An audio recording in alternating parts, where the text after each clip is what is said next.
အားလုံးပဲမင်္ဂလာပါအဒီဖောက်ပြနဲ့ဇလန်လေးပဲဖြစ်ပါတယ်ခင်ဗျာပါဝမ်းမရှိအခုမှအပိုင်းတစ်ပဲရှိပါသေးရဲ့ဗျာ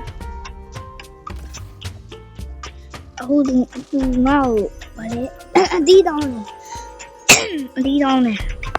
ငါဒီမှာရှိပြီးသားအဒီဆိုရင်အကောင်ပေးတယ်လိုက်အဒီဆိုရင်တော့မပေးဘူးပေါက်ကောင်းလာလေးပေါက်ကောင်းလာလေးပေါက်ချီလို့ရင်းနေတာလားသူ့ရင်းနေမညောနေဟုတ်တယ်အဲ့ဒီမှာချီရည်ငိမ့်နေရောအစား